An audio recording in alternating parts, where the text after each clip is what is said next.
I think this whole space is a meeting of London, where I've moved from, and also embracing Germany, embracing Hamburg, and trying to get to know this new place.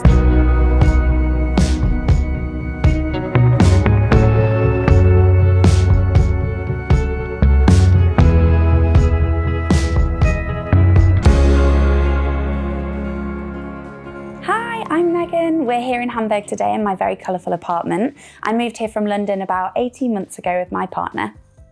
So I went to London at 18 to study journalism and lived there for about 12 years up until coming to Hamburg. And it was the most amazing, wild ride. But I think I've made the right decision because I've fallen in love with Hamburg. When my boyfriend got the job and it was all confirmed that we were going to move, I actually felt so excited. I didn't really think about what I was leaving behind. So discovering the city was quite daunting at first, and it was a bit of a culture shock because it's very different to London. But anyone that's been to Hamburg will know that the beauty of this city is the different neighbourhoods and the characters that they have. So a big part of my journey of discovering Hamburg has been understanding these different neighbourhoods and getting to know them, and that's been something that I've really loved.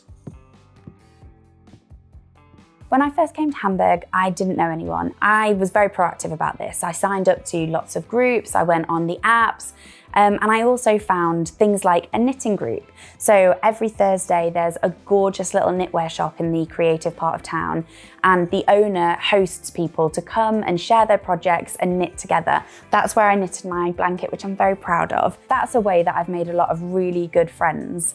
Another way that I've made a lot of really good friends, which is quite funny, is obviously my design kind of identity is maximalist and it's colourful, but that's the way I dress as well. And I found that when you show who you are through your clothes, it attracts other people that have a similar interest or similar kind of spirit. Oh my goodness gracious, looking for an apartment in Hamburg was so difficult. I had no idea that it would be like this. In London, if you need an apartment tomorrow, you will find one. It doesn't matter, you know, it might not be the best, but if you need something, you'll get it. And so finding somewhere that had a big enough living room to have 2 sofas, which I feel really lucky about, and have a dining room where we can have people around the table, that is something that would make me feel really, really at home, and something that I'm just feeling so grateful for, to be able to have that space to bring the people I love into a place that I love. I think the most interesting thing about this room when you first walk in is that it's pink. And what I think is really funny about this is that my boyfriend didn't want another pink living room. We had one in Brighton and I actually painted that without telling him. He went to work, he came back, it was pink. So we didn't do quite the same thing this time. I didn't literally paint it without him knowing, but I did order the paint without him knowing. Pink is my favourite colour. I know that that seems cliche and super girly, but it just makes me happy, and I think pink is the colour of so many wonderful things. Roses, jelly, it just makes me so happy. So when it came to the living room, I wanted to find bigger pieces like my sofa, which is quite a rose pink, and my West Wing mirror. I was looking for a mirror for ages, and my West Wing mirror was perfect because it's the right sort of height. You could get your whole outfit in, it leans across the wall and looks quite artistic.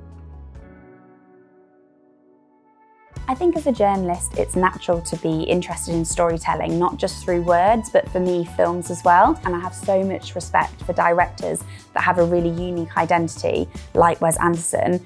For me, those visuals, they're just so inspiring. And in the way that Wes Anderson's films are often themed in colours and have their own unique identity just for that film, that's something that's really inspired me with my apartment as well. And I think it's why you'll find that some of the rooms feel very kind of monotone. This is the pink room, that's the green room. I find that, you know, the bedroom turned into the yellow room. I'd say our Hamburg apartment is so different because we've really built from the ground up. We've invested in so much furniture, we've planned the space together, and it feels much more ours, even if I've taken the design lead. So one of the things I absolutely love about this apartment is the fact that it's got a dining room, which is so novel for someone coming from London, where a dining room just isn't even on the table, pun intended. I wanted it to have a slightly more serious feel, which is why we went for a darker tone. We also sourced all of the chairs vintage, so they're original upholstery and in different tones of green, again, staying on the same colour but in different shades. I wanted lots of rich, darker tones throughout the wood as well. So the dining table is sourced vintage, and at the back we've got my West Wing side table, which is the Paul design if anybody's interested. I've decorated it with lots of things that have personal meanings to me, things from London. So for example, obviously books is like a big theme of the apartment, and I used to work for Soho House, so I'm actually in this one. I've got a feature in here. So just little things like that kind of remind me of life there. I really wanted to reference my time here in Hamburg in this space, so I bought my first piece of artwork. I saw it in the shop of a friend of mine, so I'd been in so many times, seen it on the walls and thought it was really beautiful, and it depicts a fountain, but again it's got the green tones, so I thought it would really work with that sort of calming feel for this room. Another thing that's really Hamburgy is the original tiles in the kitchen. I absolutely love this, and it's not something that you would get in London. And they have these very beautiful floral designs and lots of detail, and you can see that over the years they've kind of been distressed, or there's little marks and holes, but I really like that because it tells a story. I heard about this photo booth project that originated in Berlin about 20 years ago. They have one in Hamburg. Me and my boyfriend take one every couple of months because we want to document our journey while we're here. So this is kind of one of my little Hamburg memories, or little Hamburg rituals and traditions that I've built since being here. A big part of my childhood was that my mom would read fairy tales to me, and as I've got older you can see why I have such a love of books and words, because that was always something that was really important to us in our house. By my bed I actually have a book that's over 100 years old, and it's called English Fairy Tales, which feels very cute now that I'm in a different country. And on the front you can see this beautiful princess with long flowing hair, which is something that my mom would always say to me, like, that's me. This is the smallest room, and it was kind of difficult for me because I knew that we had to get a lot of storage in there and the more practical kind of options. I wanted to still have those dreamy, personal, little kind of parts of the space that bring a bit of character.